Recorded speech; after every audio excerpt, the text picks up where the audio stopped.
Welcome everyone. This is a KATT webinar for August 2025, and hoping everyone is doing well. I think everyone is doing well. In fact,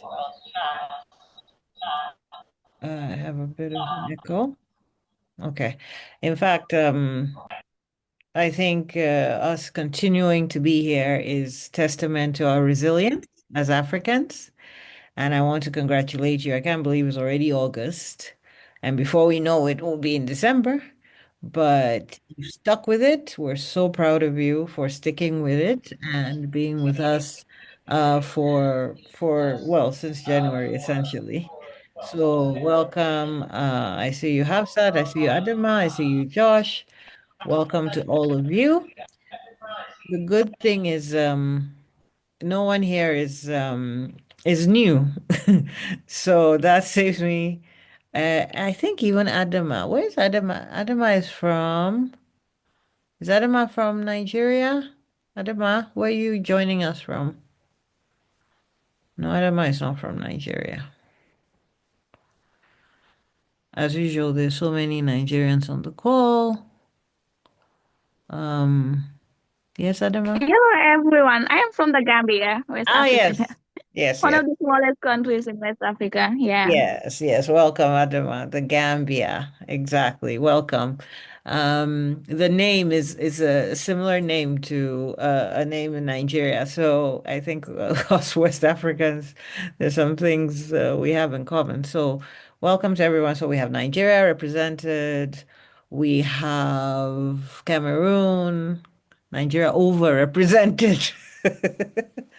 But thank you all for coming. And I'm not going to spend too much time. I'm just going to welcome you and say thank you for joining. I want to also give a special shout out to those who have been uploading their advocacy videos on social media. Thank you so much. It's really good to see this, and we want you to continue the momentum. Angela has been on all our cases to get our stuff done. So thank you, Angela, for that. And I'm going to hand over to Angela to speak about what we're doing today. So, welcome and see you on the other side. Over to you, Angela.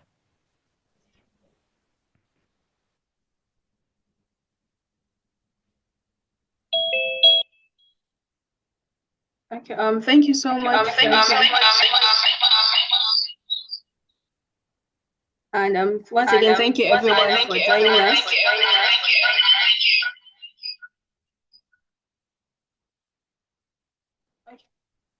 Thank you once again, everyone, for joining us.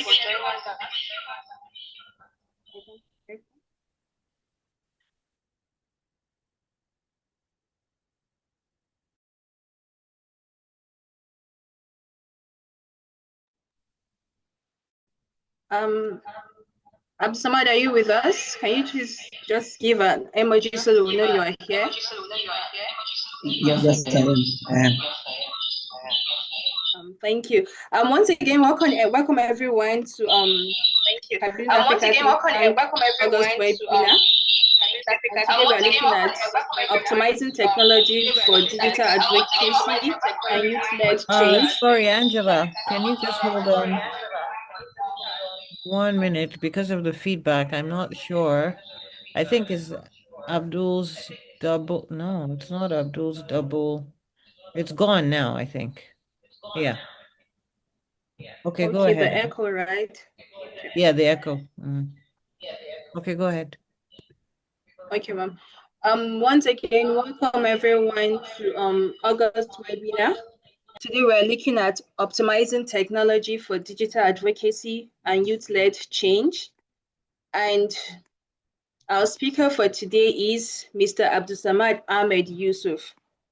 Abdussamad Ahmad Yusuf works at the intersection of peace building, governance, and civic engagement, with a strong focus on research and policy analysis. He supports local actors in driving change within underserved communities and has extensive experience in advocacy and youth-focused initiatives. His passion lies in shaping policies that address Nigerians' most pressing challenges, Currently, he serves as the Regional Officer in Kano for Empowerment for Excellence initiatives, where he continues to contribute meaningfully to advancing inclusive governance and sustainable development. Everyone, please, with a round of applause, can we welcome Mr. Abdussamad Ahmad Yusuf? Please let me see your round of applause, please, so that I know that you're all excited as I am to hear Abdussamad speak. Thank you, everyone. Thank you. Thank you so much for the applause. Abdussamad, are you ready? I've heard you Yes, speak. but Angela, can you? He's an excellent speaker. Yes, Abdussamad. Yeah, can you project from your side? My other device is Yes. giving me difficulties. That's why. Yes, we are projecting. Right, thank you. Okay, everyone, at this point, I want all of us to get our writing materials and get ready as we listen and engage Abdussamad after this session. Over to you, Abdussamad. All right, and thank you. Good afternoon, everyone. Like Angela has introduced, my name is Abdussamad Ahmad Yusuf, and I am a regional officer with the Empowerment for Excellence initiative. It's a pleasure to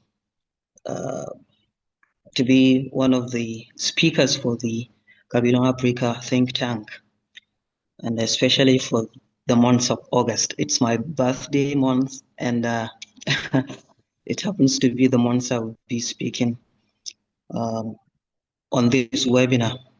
My topic is something that is very current, something that has been shaping all advocacy issues globally, leveraging on technology and digital tools for advocacy. The choice of the topic cannot be in a better time. Optimizing technology for digital advocacy and youth-led change. The objective of this discussion today on this webinar is for us to understand how we could leverage tools and platforms for advocacy and impact. So while we all have Facebook, our X, our LinkedIn, and our Instagram and other digital platforms, and also while we are conversant with tools like Flourish, with tools like Canva, how do we maximize the use of those tools and platforms to impact the advocacy landscape in our various communities and countries? We'll also be looking at how we could strengthen our ability to design impactful digital advocacy strategy. And finally, we want to look at how the objective is to enhance our awareness on digital safety. We know that with the shrinking of civic space, there has been heightened attacks on activists and advocates, especially online.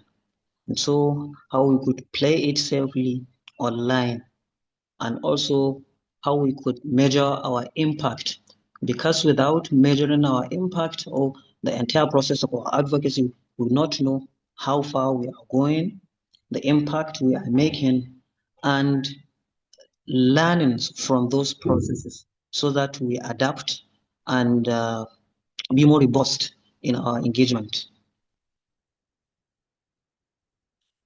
But before I proceed, I have this little guy asking us a question.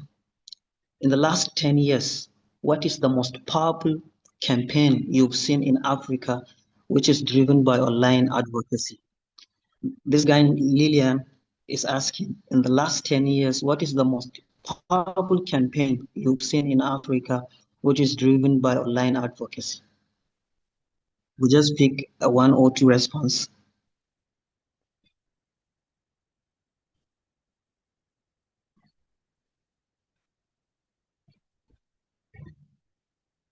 Oh, bring back our girls, exactly. Any other?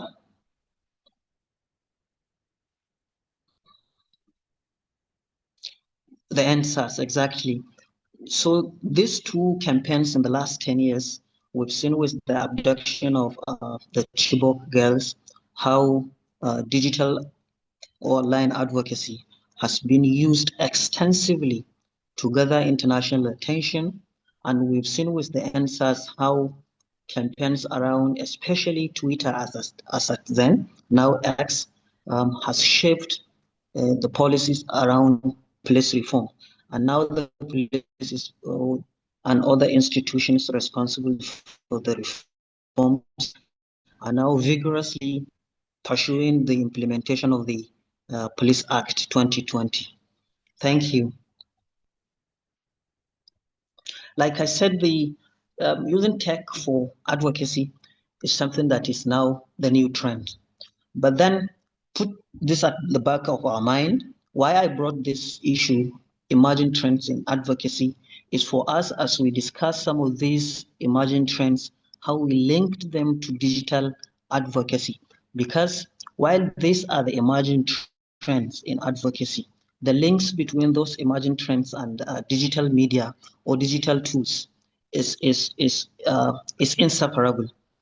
We can see that we have advocacy is now being decentralized. Organizations are empowering communities to advocate on issues themselves instead of concentrating the whole advocacy activities on those organizations. Those organizations are now empowering communities themselves with access to the tools, access to informations, and even helping them to advocate those issues themselves, because it's even better to confront a policymaker as the person who is affected by a policy gap or by an issue, to advocate that this is what is happening in our community. As a result of this issue, this is what is happening to us, the impact of their inactions or the impact of their actions on us. So advocacy is now being decentralized. Two, there is data storytelling. Now they say data is the new currency. So with data, you could be able to navigate the hurdles of policymakers and your stakeholders you are addressing. If you have stories that are laden with data, it resonates well or more with policymakers when I told them that 1,000 pupils in the last quarter of 2025 have been killed by conflict in some places, and so amount of people have been displaced due to this conflict, and there is a prevalence, or there is a 60% prevalence of gender-based violence of this conflict. So if I frame my stories with data, verifiable and accurate data, it's more likely to resonate on those policymakers and stakeholders I'm engaging than just to bring stories that do not speak with data. They are gathering and mobilizing themselves to advocate on issues, and these are formidable forces that even policymakers are afraid of. The next one is the emergence of civic tech platforms. Civic tech platforms are those platforms that facilitate transparency, accountability, good governance through the marriage of civic activism and technology. We've seen the impact of platforms like the Tracker in Nigeria. In Nigeria, the Tracker developed by budget, how this is facilitating access to information and data to citizens for them to hold leaders accountable. Media strengthening. Now organizations, NGOs, non-profit, and civil society organizations are more inclined to work with the media, strengthen their capacity, and vice versa, to amplify the issues they work on.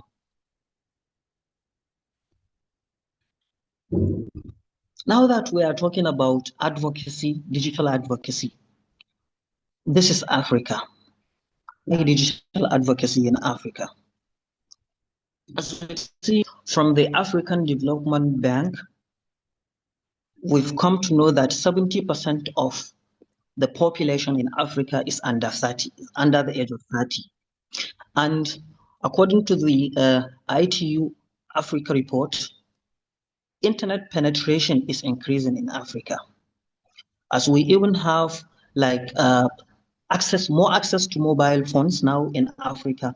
That 74% web traffic as of January 2024 is via mobile phones. So there is increasing internet penetration in Africa. We are not yet there looking at the global statistics, but then it's important to highlight that this is increasing.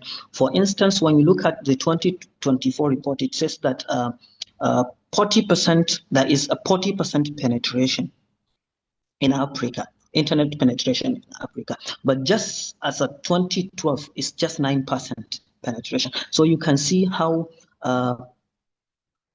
this is a good lever for us to leverage on. Then there is increasing governance shifting to digital platforms.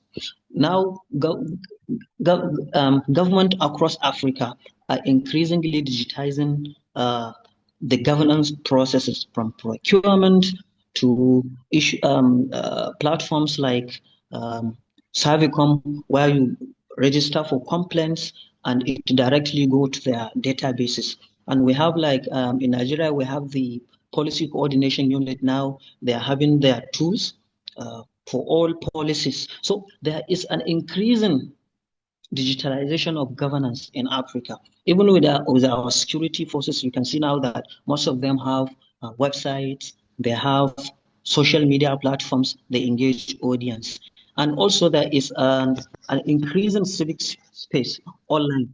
Now, most of the civic organizations have presence online. So this has facilitated I hope I'm audible. Just a sample. Yes, you are. We are with you, Abdussamad. All right, thank you. So these are some of the reasons why Africans should embark on digital advocacy, because we have population, the shifting of governance into digital platforms, and we have an increasing civic space presence online.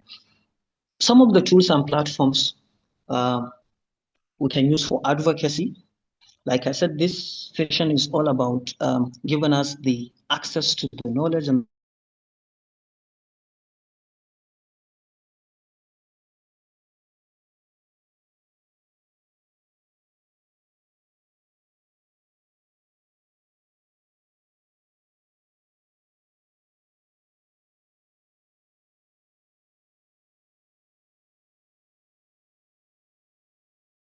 Did we lose Abdussamad? no, we have Okay, go ahead. Sorry.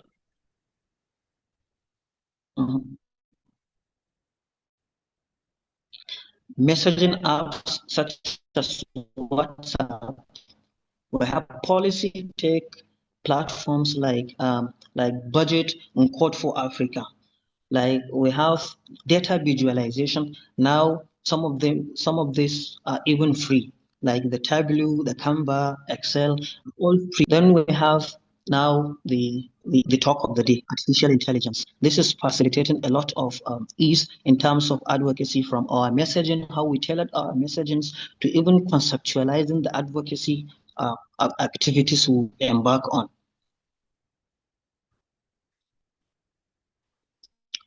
If you look at the advocacy landscape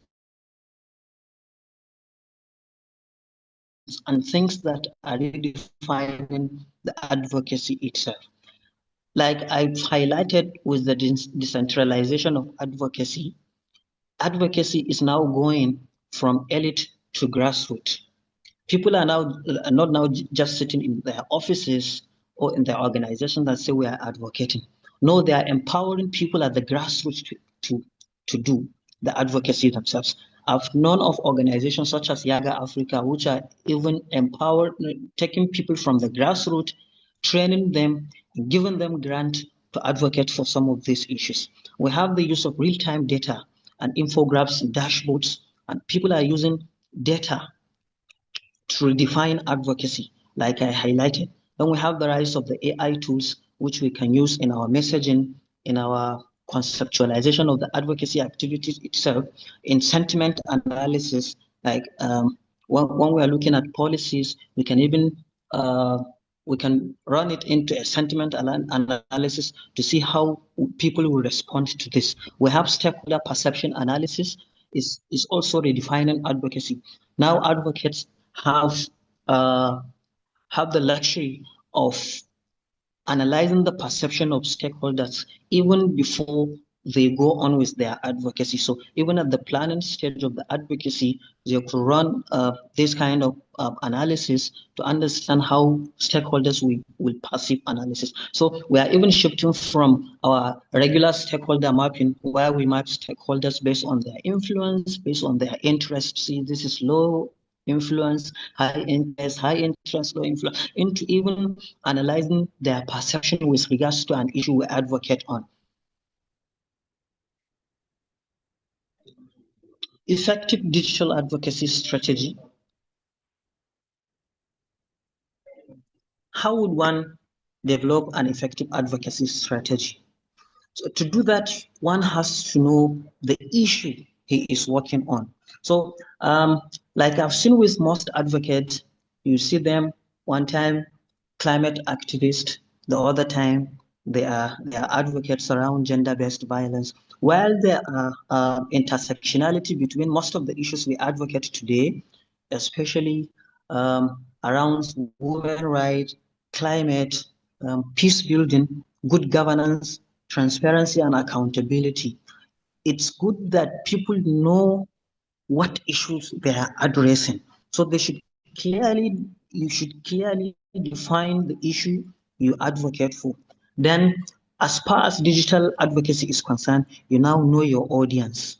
Knowing your audience entails how you should communicate to them, how you should relate with them, and how they are, just like the traditional stakeholder mapping, what would be their interest in the issue I want to advocate, and how would their influence impact my advocacy? Are these people the people that have influence on the issue? Do they have interest? If they have influence on this issue, how would I get their interest? Questions like this will help you know your audience. Then you choose the right platforms. You don't take issues that would resonate more on Facebook to Twitter and get the result you want with your advocacy. You have to choose the right platform. Is this something that I should take to Instagram, or I should commit all my energy to Instagram, or this would be more on Facebook? Just for instance, to cite an example with Nigeria. In northern Nigeria, when your target is northern Nigeria, for instance, you are more likely to get a response when you are on Facebook than on Twitter, because there are more people, according to the data, more people from northern Nigeria on Facebook than on Twitter. So this choice of platform will entails your impact your strategy on advocacy. Then we come to the messaging itself.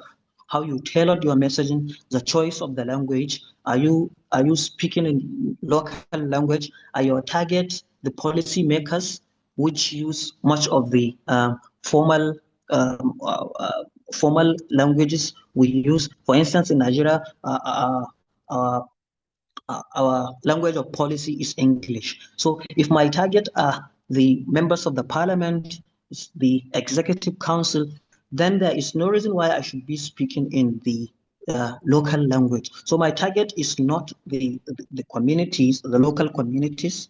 So this is how you choose the language itself to tailor your message. Then you mobilize and engage. After you have your messaging, tailored message, then you start mobilizing. Mobilization can be even from your network of friends, can be one-on-one, can be a mass mobilization online, and you engage. Then you monitor and evaluate your impact. This I will speak on a separate slide. But then monitoring and evaluating your impact will make you to understand where you are getting it right, where you are getting it wrong, the result of your advocacy, and the learning you should have to adapt in refining your advocacy strategy.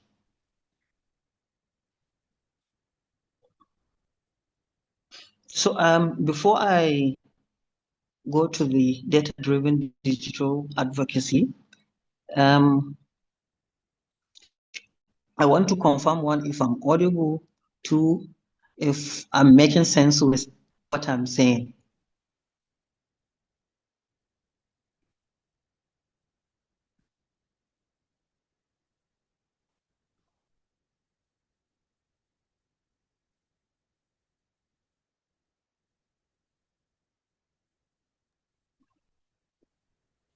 Yes, you are making a lot of sense. Hello? We are listening and you are making a lot of sense.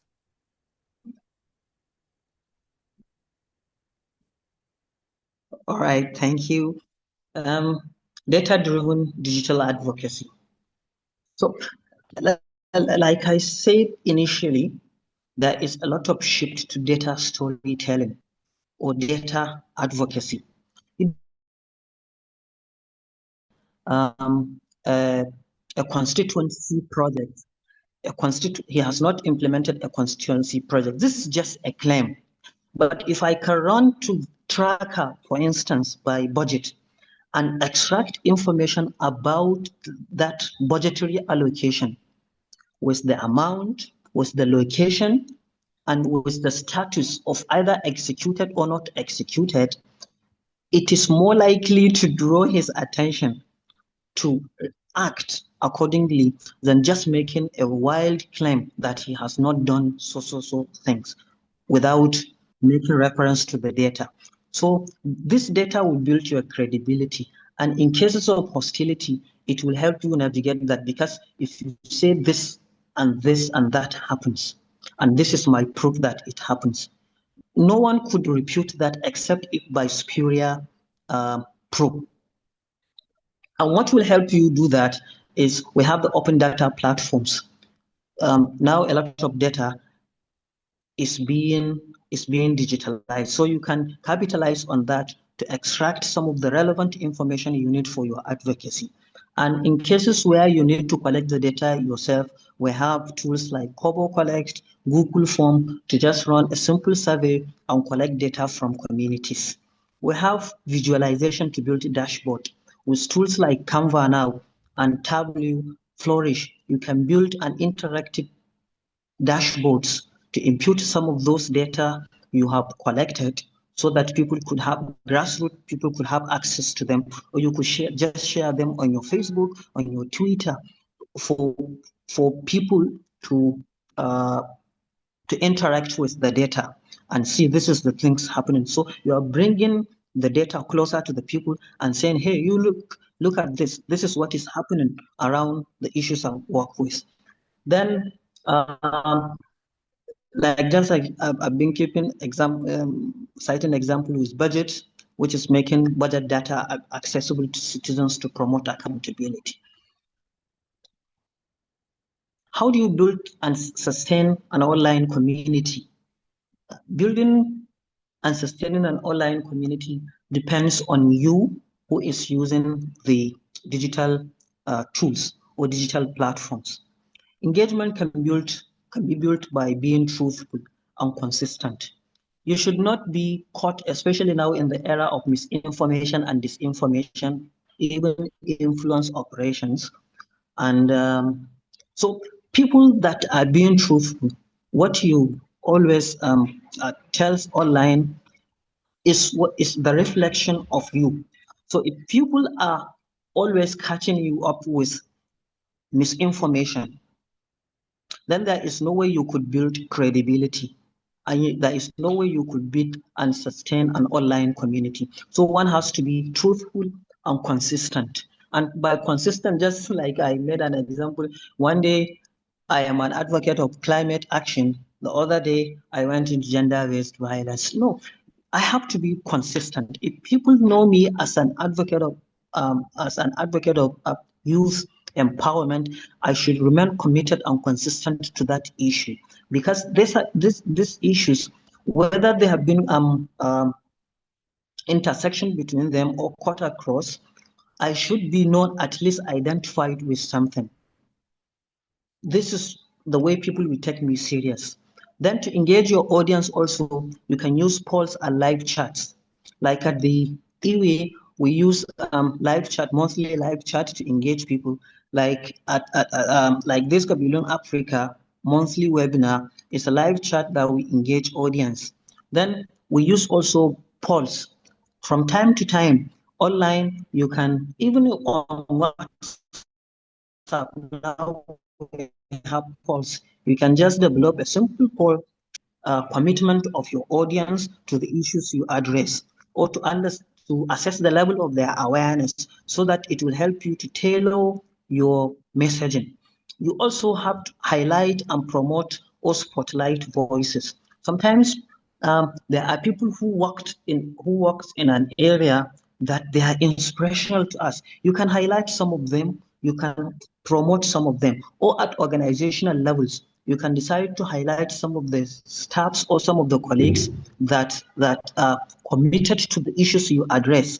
You just spotlight them, or spotlight some of your communities and volunteers. I've seen this with many organizations. Even the UN employs this. Sometimes they will just highlight some of the people, especially with regards to resilience in conflict-affected communities. They'll just highlight one woman or one man or one youth leader who has been building resilience of people in conflict-affected states or communities. Storytelling as an advocacy strategy. I have this quote by Jay: when you tell a story, you spark a connection. This is the power of storytelling. So we know that people connect to stories, not just jargon. So when you give stories of how your advocacy is shaping communities, or when you bring an issue, you tailor it into a story. You have a story of a girl that has been abused in her community. You tailor that story into a way that it will resonate with the reader. Maybe that reader is somebody that could even have an influence on accessing justice to that girl that was abused.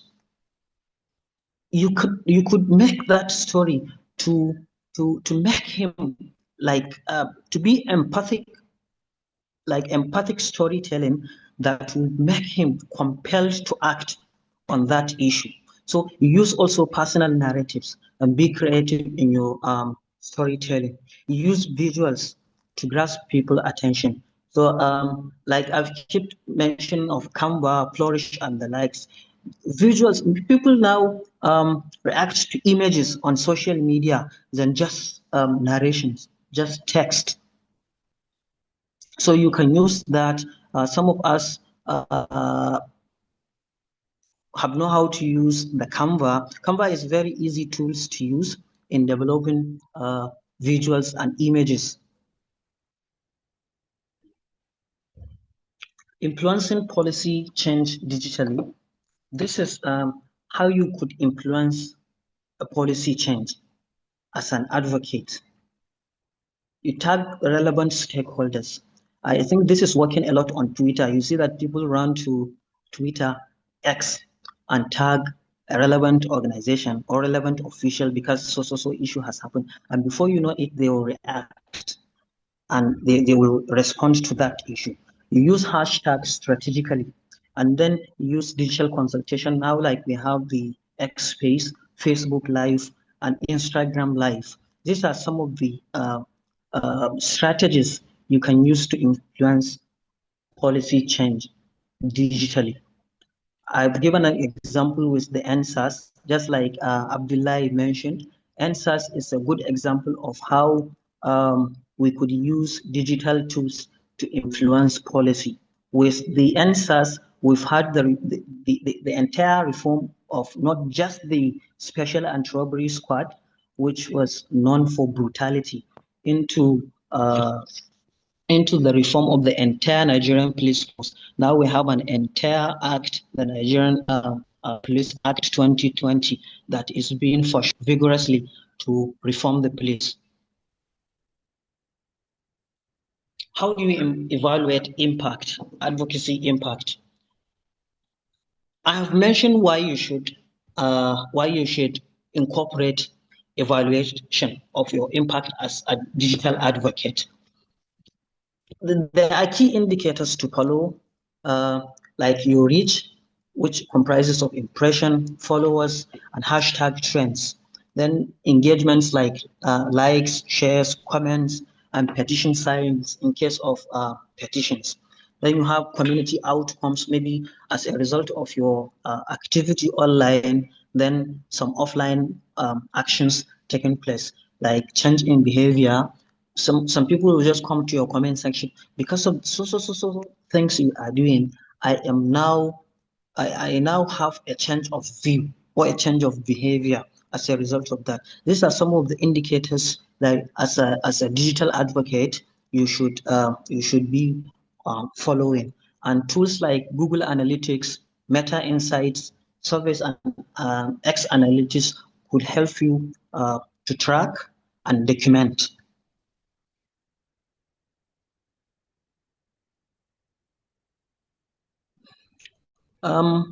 With the increasing cyber attacks on advocates and civic actors, it's very important that we know how to play it safely online. A lot of people will just go and click on links, any links, and before you know it, their accounts will be hacked. So some of the incidents of attacks we've come across are trolling, phishing, and doxing, surveillance, and hacking, and especially civic actors attack targets of doxing, because mostly these people are advocating around issues that has to do with politics, and politicians don't like accountability. Because of that, there is a lot of doxing now online. You see, in the case of doxing, people will just reveal your location, sensitive information about you, location, family members, or anything very personal to you, just so that you could be harassed online. So to avoid some of these things, civic actors should avoid sharing personal information, especially oversharing personal information. You see that people will just they checked in a hotel, they will just on Facebook update their profile and say, I've checked in here.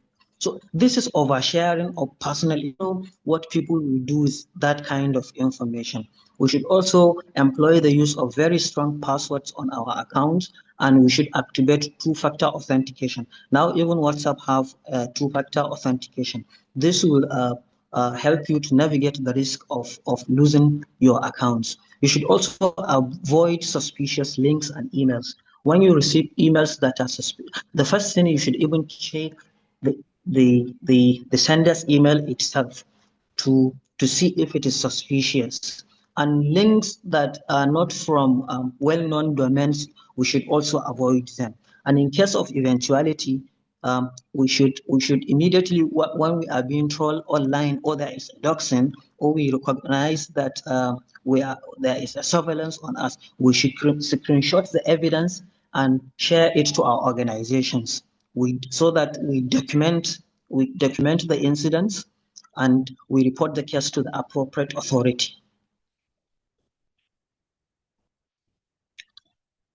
As I wrapped, this is my last slide. I just want to ask, will you use social media differently from today, and how?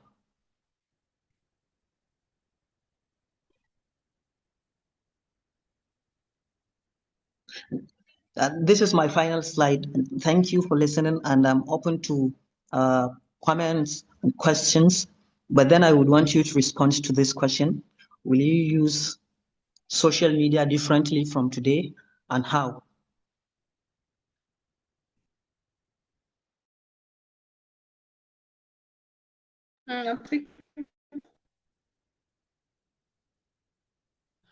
Thank you so very much, Abdussamad. Thank you once again for such an insightful presentation.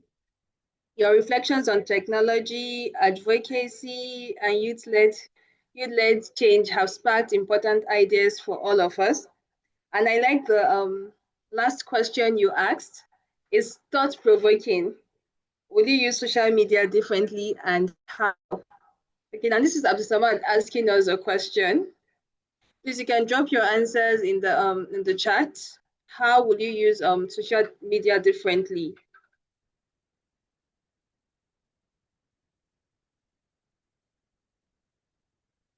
And while we wait for your response, this is also a chance for us to engage Abdussamad directly. So if you have any question as to what he has said or what he has been saying, please, you can just raise your hand or drop your question in the chat and he will take it up from there.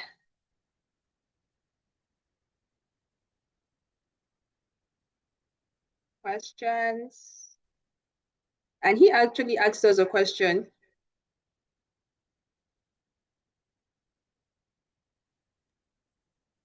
Oh, okay, I can see a hand. Okay, all right, go ahead. I should go ahead? Yes, ma'am. Okay.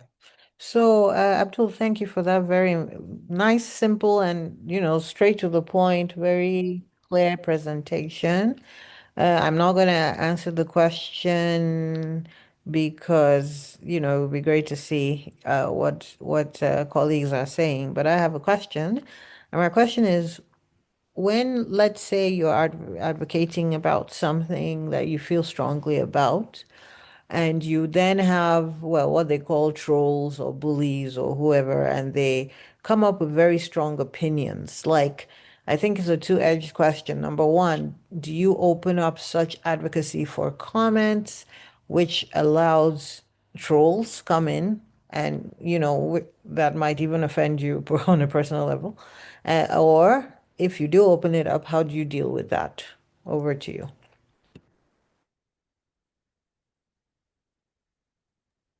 All right, thank you, Sophia. Comment itself is part of, I've discussed about the evaluating advocacy impact. So it's not just about the impact, positive impact you evaluate, because it's a process of learning. You have to document your learning also for adaptability, so that in next you are designing your advocacy, digital advocacy, you consider those things. So comment is very important, either positive or negative is part of the process of your monitoring and evaluation.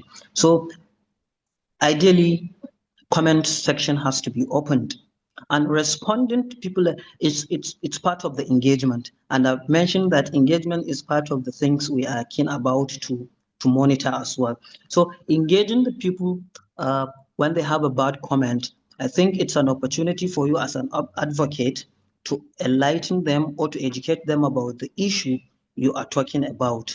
And in case they are not open to understanding you, I think the best way is to avoid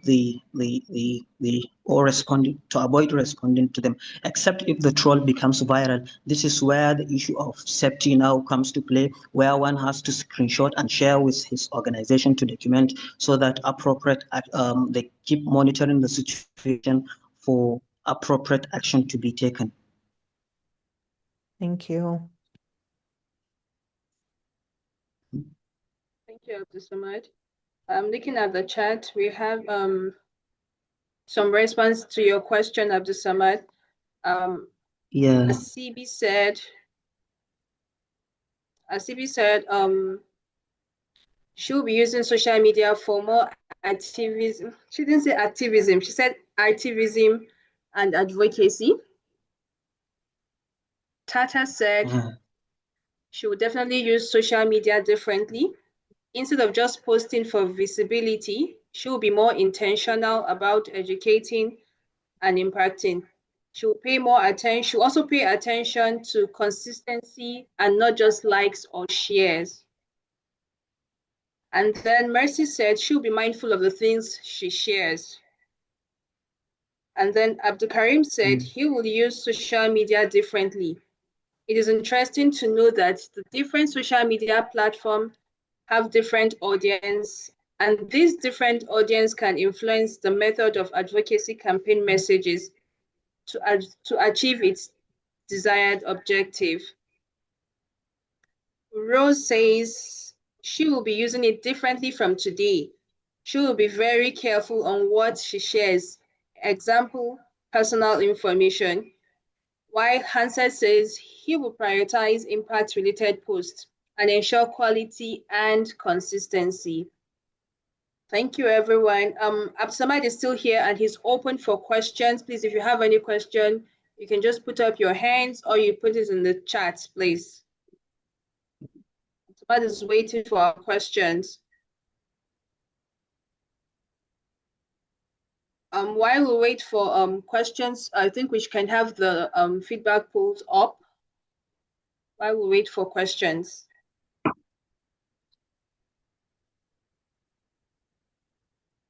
Okay, Ahmed says he will use it differently based on the need and impact to make a given time. Thank you. Okay, interesting. Okay, we have the satisfaction survey poll up. Kindly take the survey and we are still waiting for your questions. Abdussamad is here and he's ready to answer every question you have. And this is coming at the right time because we have a survey going on, a campaign going on right now. And Abdussamad will answer every question you have concerning your campaign. As Safia said at the beginning of the webinar, thank you to all who have sent their videos. And for those who haven't and you have questions, Abdussamad is here to answer every question, to help you give us or put out that meaningful campaign video.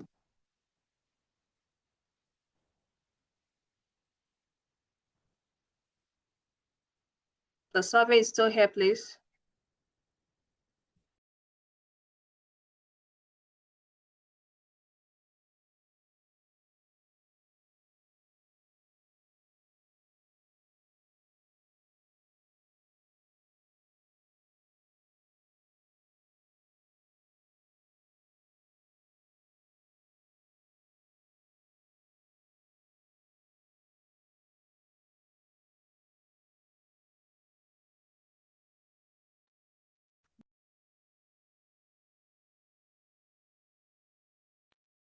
While we take our satisfaction survey and we wait for more responses, I'll hand it over to Uche for announcements and photographs.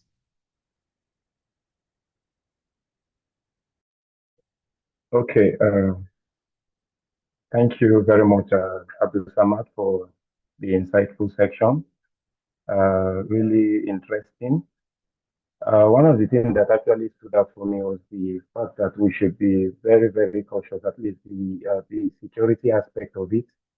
So if the charity begins from if we're on this call and you've not activated your two-step verification for your platform is very, very important because these hackers, they are actually updating themselves. So it's expected that you that use the digital platform for advocacy, you need to also update yourself. Because you see some of them, they come and counter your message and put you in a very bad light. Yeah. So announcements, particularly for our youth country focus, you guys are actually doing very, very good. We've seen colleagues sharing videos, insightful content to mark the International Youth Day. Really interesting and catching content quite learning from, seeing content from Algeria, seeing content from Cameroon, content from Nigeria. Just keep it coming. Keep it coming. And if you have any question as regards how you go about your advocacy videos to mark International Youth Day, just feel free to reach any of us on the group. You can reach out to Angela, you can reach out to myself, Safia, Ladan, many other of the EWEI colleagues that will be here to help you. And let's not also forget to share webinars links to our colleagues, our friends, because it's the section of the KATT activity that is open to everyone. The General Assembly is only open to the youth country focal persons from the different countries they are representing in Africa. So we are doing very good. The next information, I think our General Assembly for youth country focal is coming in September, 27th of September, particularly. Maybe Angela will talk a bit on it. So thank you, Abdussamad. Thank you, colleagues. Thank you, everybody, for joining. I don't know, Angela, are we taking the photos now? Okay, I want to see our 32 seats. If it's okay for you, you can turn on your camera. Let's see your faces.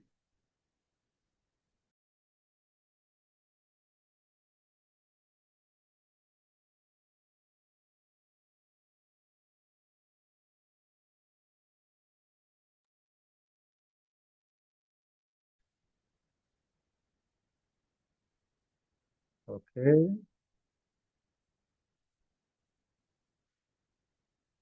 Are we still turning our camera?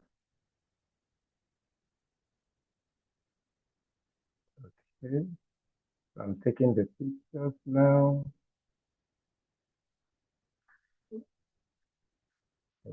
Okay.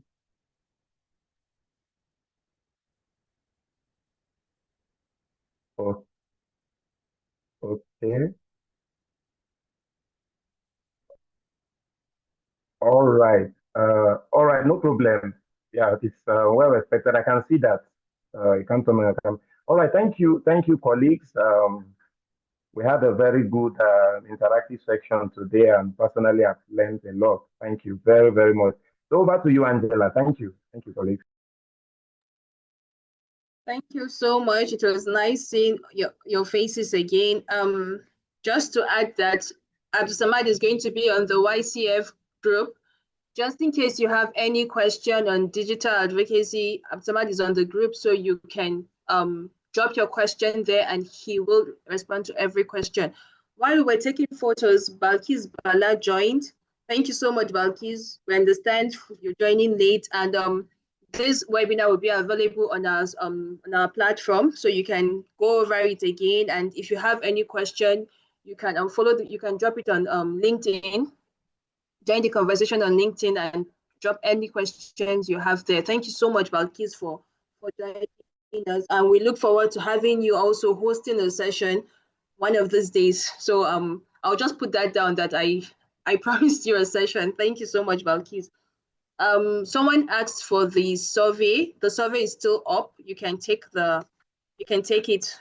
And then while we were taking photos, we had a response from Kibu. He says, I will use my social media handles as a strategic communication and engagement tool, prioritizing safety and credibility, which is very true. We need to put ourselves first also. We need to look out for ourselves. So be careful what you put out on social media.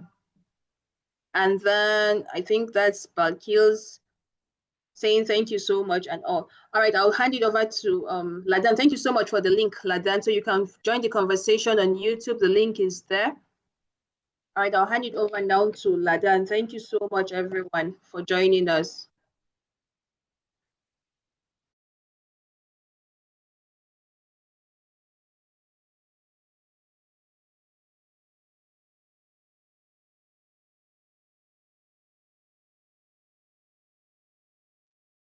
All right, thank you so much, guys, for joining us. Thank you so much, Abdussamad. This was really a very, very much insightful session, and you as you could see, it has been in alignment or is still in alignment with our previous topics of discussion. So if in case you missed the previous topic, you can easily go to the YouTube link we shared so that at least we will have a catch up and get to understand what we are discussing around digital policy advocacy, because the world, literally technology has made almost everything easy.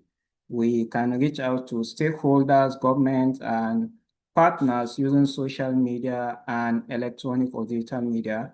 And it is so much simple that you could engage a lot of people from the grassroots and marginalized communities, especially those that have access to smart devices and internet, to join you in your advocacy without literally costing very low or zero budgets. You could just have your data, have your smart device, and start launching advocacy around policies you seek to see. Those policies shaping the future of your country, which is a part of Africa. And that deeply resonates with our mission in KATT, seeking to see the Africa we all deserve, the Africa we truly are, which is more the giant of the world. So thank you very much for joining us, and stay in touch and stay connected with us via social media, and for the YCFs to WhatsApp platform to build on this conversation. And of course, don't forget your Capstone project. We are rounding up this training, and we're excited to see you join us fully as a well-trained and equipped youth country folk representing your country in the Kabilun Africa Think Tank. So thank you so much, and see you in our next session. So bye-bye. Bye. Bye. Bye.